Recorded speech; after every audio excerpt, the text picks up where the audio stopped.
Assalamualaikum warahmatullahi wabarakatuh. Perkenalkan, nama saya Fitri Rahmadini Putri Pramono dari TRO Angkatan 2025 dengan NIM 3 digit terakhir 046.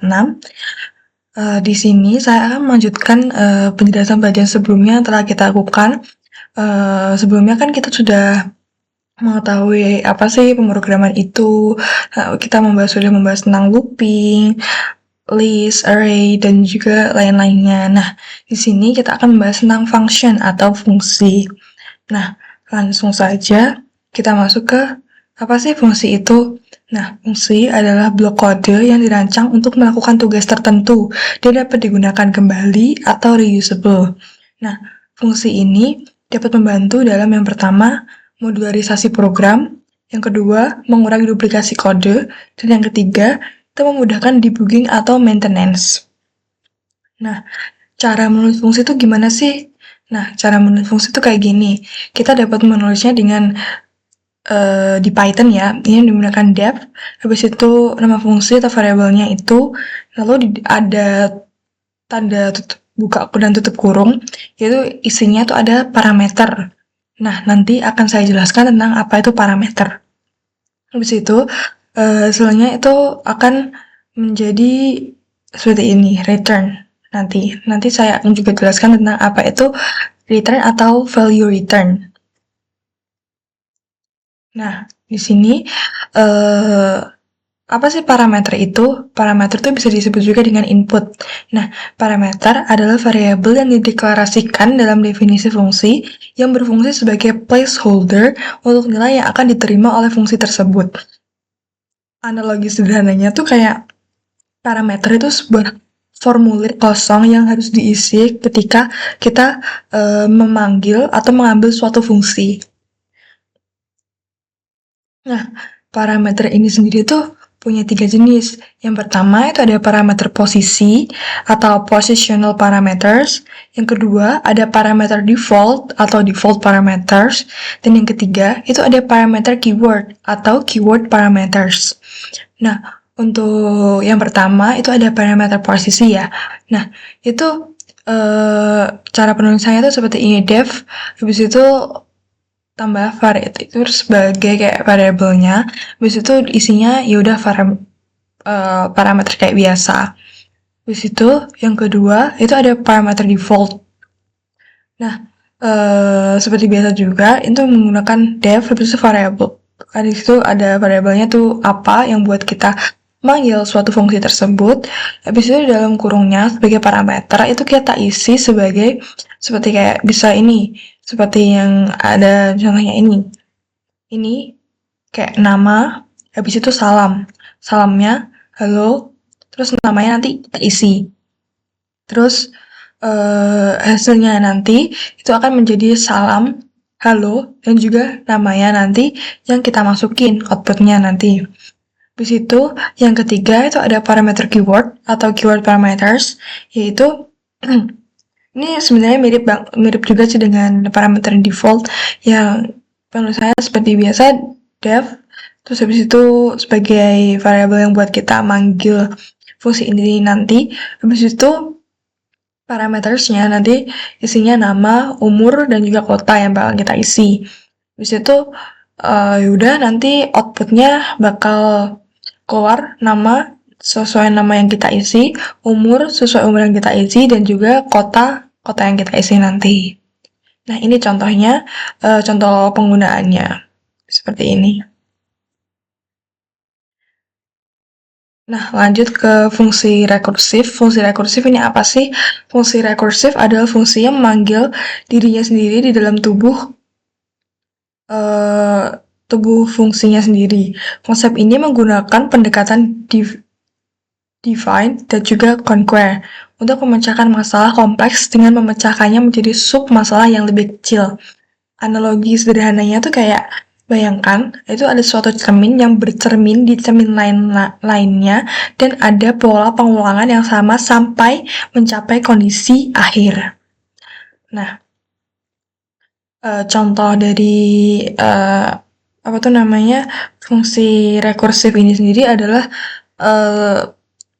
suatu masalah faktorial, model matematika yang tentunya sudah pernah kita temui dan juga pernah kita selesaikan waktu masa sekolah dulu. Nah, seperti ini adalah salah satu contoh dari fungsi rekursif sendiri. Nah, selanjutnya kita masuk ke fungsi lambda. Ya, fungsi lambda ini adalah suatu fungsi anonim atau tanpa nama yang didefinisikan dalam satu baris ekspresi. Juga dikenal sebagai fungsi arrow atau anonymous function. Nah, karakteristik utama dari fungsi lambda ini, yang pertama itu ada tanpa nama atau anonymous, yang kedua ada single expression atau hanya satu baris ekspresi, dan yang ketiga itu ada return implicit atau nilai kembali otomatis, dan yang keempat itu ada ringkas dan cepat untuk fungsi sederhana. Nah, ini perbedaan fungsi biasa dengan fungsi lambda. Nah, terlihat ya di sini bahwa outputnya itu akan sama, namun penulisannya saja yang berbeda. Seperti itu. Nah, kita di sini masuk ke output atau return value yang udah aku sebutin di awal tadi ya. Nah, return value ini sendiri adalah nilai kembali atau nilai yang dikembalikan oleh sebuah fungsi ke kode yang memanggilnya. Ini adalah cara fungsi memberikan hasil atau output dari eksekusinya. Nah, analogi sederhana dari return value ini itu kayak yang pertama itu ada, bayangin nih, fungsi itu adalah sebagai mesin penjual otomatis.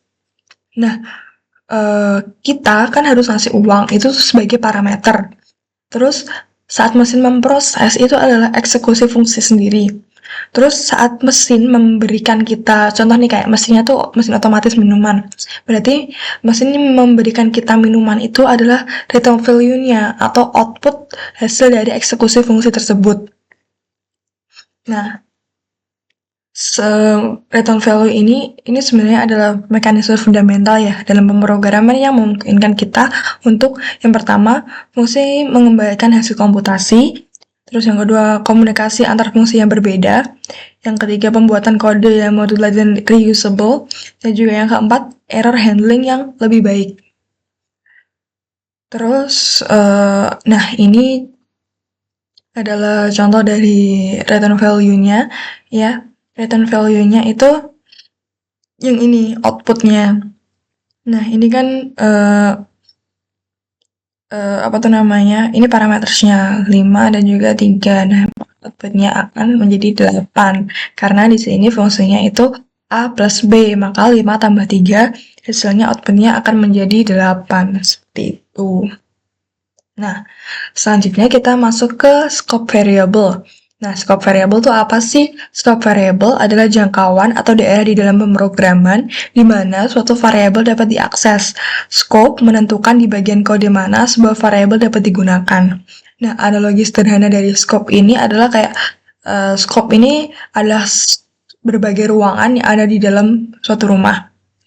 Nah, scope ini juga punya beberapa jenis. Nah, yang pertama itu ada local scope atau scope lokal, yaitu variabel yang dideklarasikan di dalam fungsi. Yang kedua, ada global scope atau scope global, yaitu variabel yang dideklarasikan di luar fungsi.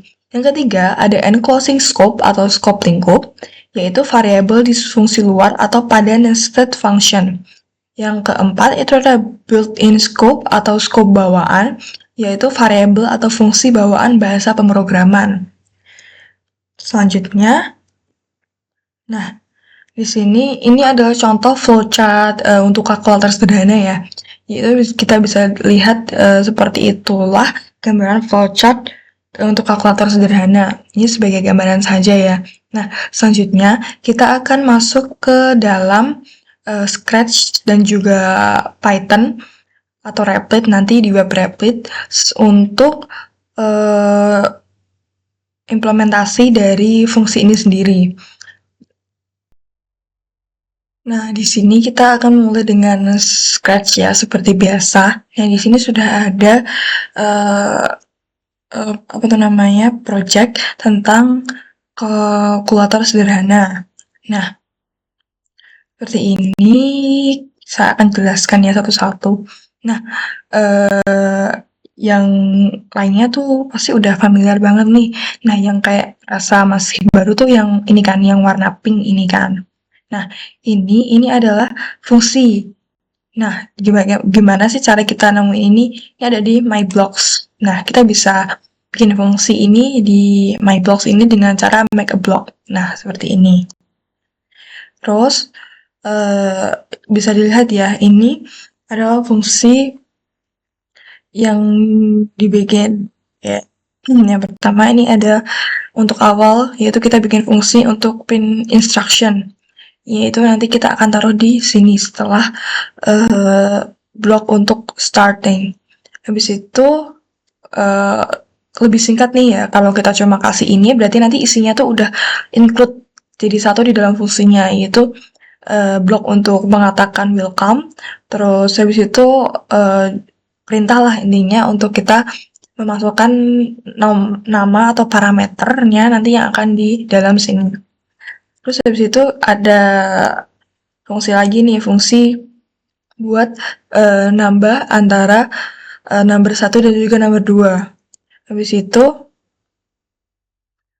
selanjutnya itu ada fungsi untuk mengurangi parameter 1 dan juga parameter 2 nanti.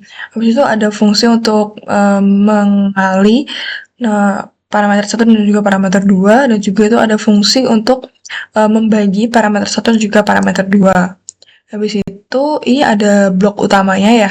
Yang pertama tuh tentunya untuk starting dari program ini sendiri. Habis itu yang kedua itu ada fungsi untuk print instruction-nya.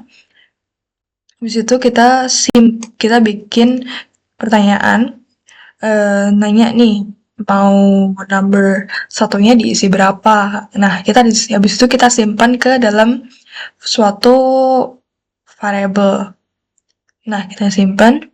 Habis itu ini akan jadi parameter ya nantinya. Habis itu nomor 2 kita simpan. Nah, jadi parameter nomor 2. Habis itu kita tanya mau operation type-nya nomor berapa antara 1 sampai 4. Nah, operation type-nya itu ini nanti 1 2 3 4 ini tadi fungsi ini. Habis itu kita masuk ke if else-nya nanti. Habis itu kalau milih operasi 1, maka nomor 1 sama nomor 2 bakal dijumlah. Kalau milih operasi 2, maka nomor 1 sama nomor 2 itu bakal dikurang. Kalau pilih operation 3, itu nomor 1 sama nomor 2 itu akan dikali, dan juga kalau milih operation 4, maka eh, apa tuh namanya akan dibagi. Nah, kalau milih 0 atau 0, nanti akan ditunggu 2 detik, habis itu ditanya lagi. Nah, kalau operation number-nya yang dikasih itu incorrect, maka akan ditanya lagi nanti. Habis itu kalau udah bener nih yang dimasukin parameternya berapa, itu nanti bakal ditanya kan operation number-nya yang dipilih nomor berapa. Nah, kalau yang diisi udah benar, maka akan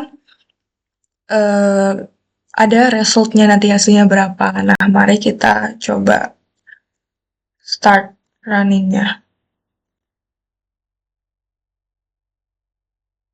Nah, welcome to the calculator. Provide the number and then a operation type. Nomor pertama kita misal isi 4. Terus nomor 2 misal kita isi 6. Nah, kita mau pilih operation type seumpama 3. Nah, hasilnya 24. Bener nih. Kan tadi operation type-nya yang nomor 3 tuh dikali ya, berarti bener nih 6 dikali 4 hasilnya 24. Nah, di sini kita coba buat bikin operasinya tuh incorrect ya. Nah, welcome to the calculator. 4 sama 7 gitu. Kita kasih 0. Nah, operation number is not correct. Berarti programnya nggak akan jalan dan juga udah berhenti di situ aja.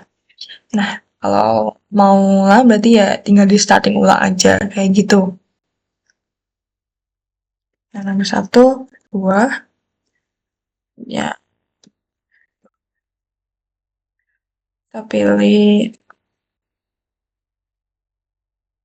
nah hasilnya 0,5, bener nih, 2 bagi 4 sama hasilnya 0,5, seperti itu contohnya. Nah, seperti itu untuk kalkulator sederhananya ya, kurang lebih seperti itu.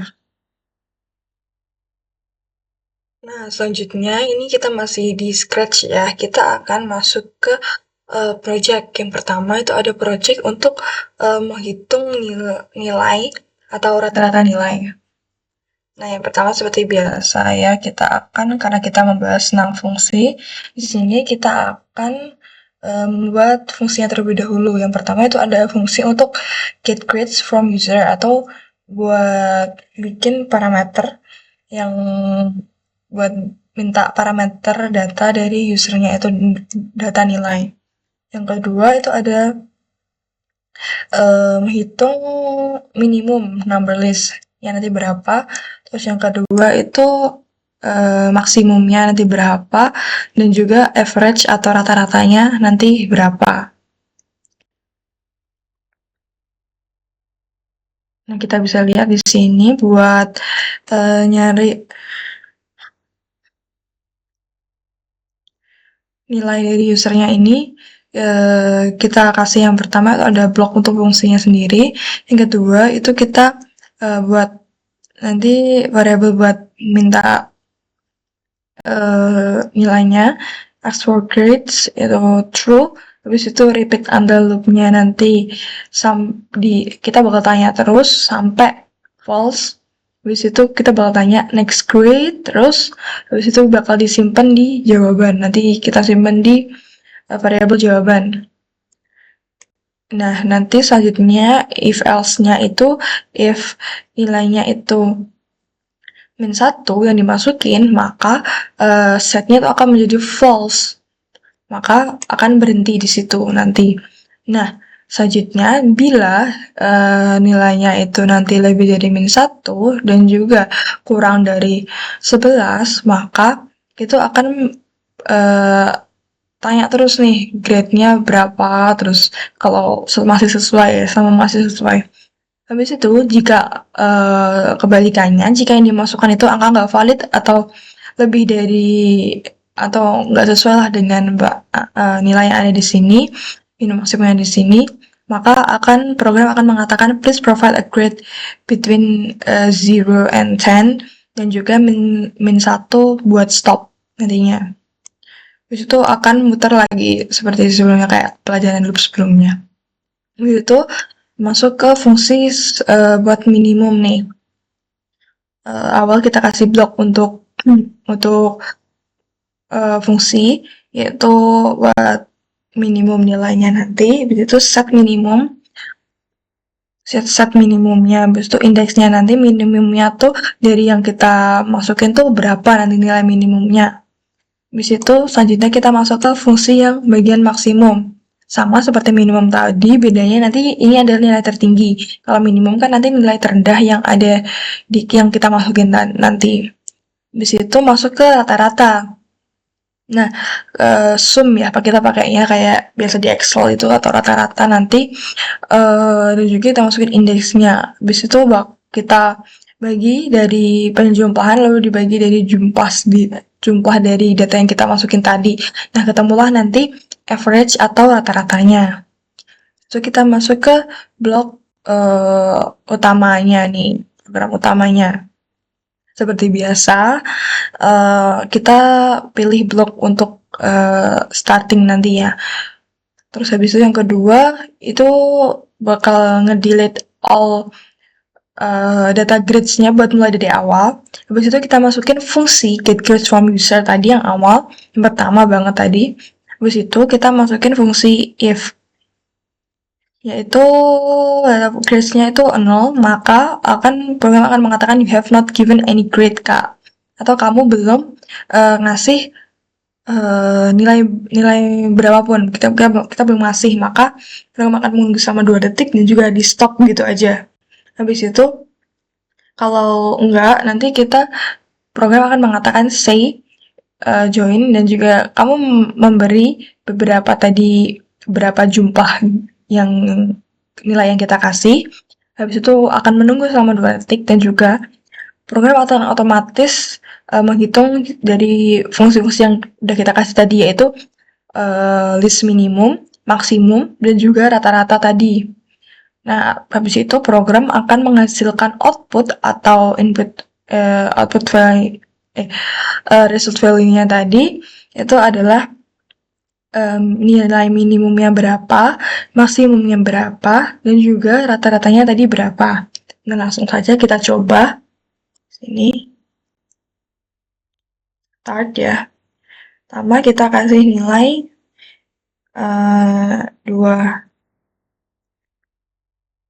kita urutin aja 5, 6, 7, 8, 9. Di situ ya stop, kita kasih min 1. Kamu ngasih 7 nilai dengan minimumnya 2 dan maksimalnya 8.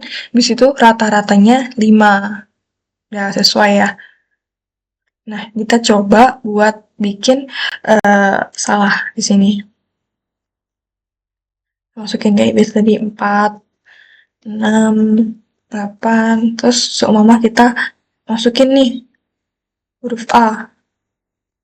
Nah, nggak valid, programnya nggak bisa nerima. Nah, kita masih lanjutin nanti untuk next grade-nya, kita kasih 2 sama 1.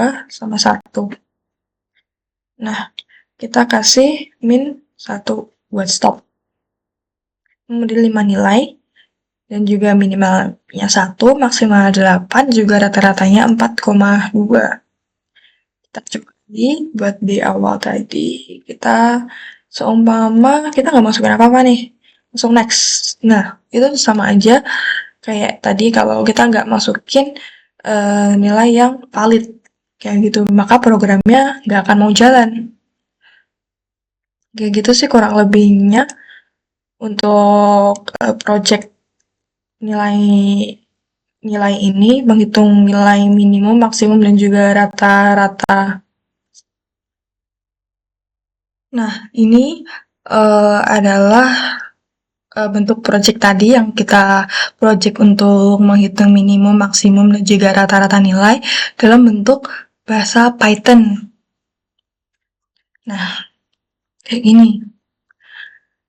Seperti yang di Scratch tadi ya, kita bikin fungsinya dulu buat ngambil nilainya nanti.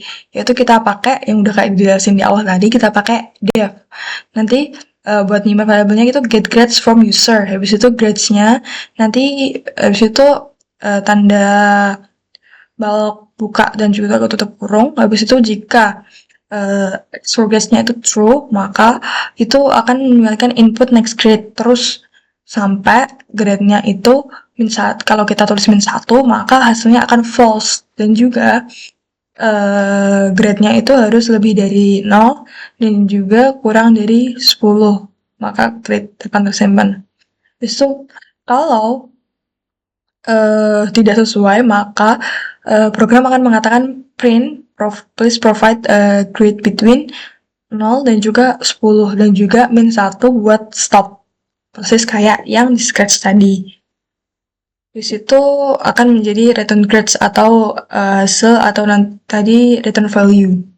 Di situ kita bikin fungsi buat minimum. Di situ fungsi maksimum dan juga fungsi buat rata-rata.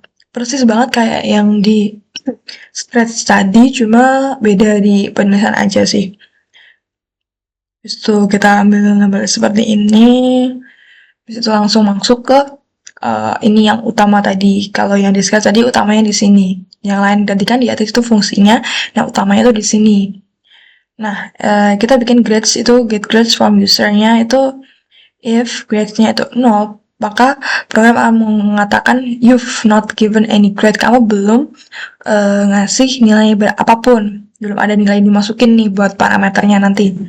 Habis itu maka program akan print grades-nya dan juga print you've given berapa jumlah yang udah kita masukin tadi. Umpama kita masukin ada 3 jumlah nilai, maka program akan mengatakan you've given 3 grades, dan juga program otomatis kita masukin fungsinya nih, fungsi minimum, maksimum, dan juga average. Kalau udah kita masukin gini doang, maka sama aja kita udah masukin ke tiga ini panjang ini menjadi singkat seperti ini. Di situ program akan menghasilkan return value atau outputnya itu nanti print minimumnya nanti nilainya berapa yang udah dihitung sesuai program fungsi tadi, berhitung maksimumnya berapa, dan juga average atau rata-ratanya itu berapa. Nah, langsung saja ya kita coba di sini.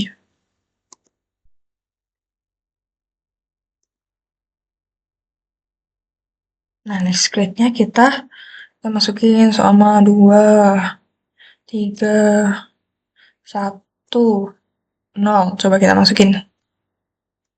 Terus habis itu 5. Itu min 1. Maka udah stop kan programnya di sini aja.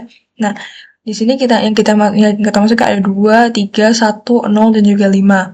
Maka nilai yang you've given 5 grades atau 5 nilai yang di sini 2, 3, 1, 0, 5. Nah, minimumnya itu 0, maksimalnya 5, dan juga average atau rata-ratanya itu 2,2. Nah, coba kita lagi ya. Run lagi, ulang. Sebelumnya kita masukin 3. Habis itu kita masukin angka yang nggak valid nih. Kayak contohnya A.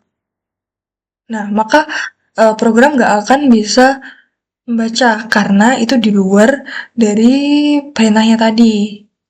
Nah, coba kita clear lagi.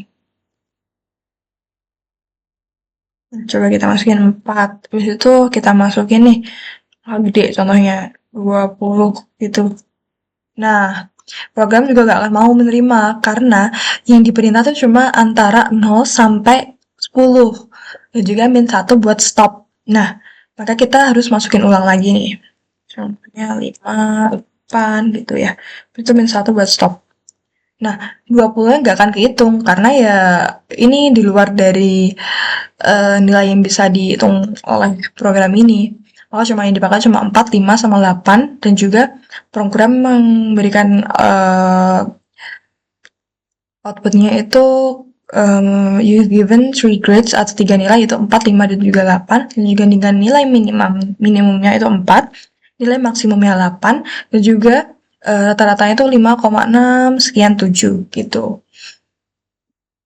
Seperti itu untuk kesalahan-kesalahan yang nggak bakal dibaca sama program dan juga bagaimana cara membacanya. Nah, mungkin sekian yang bisa saya sampaikan untuk materi fungsi. Jika ada salah kata mohon dimaafkan. Wassalamualaikum warahmatullahi wabarakatuh.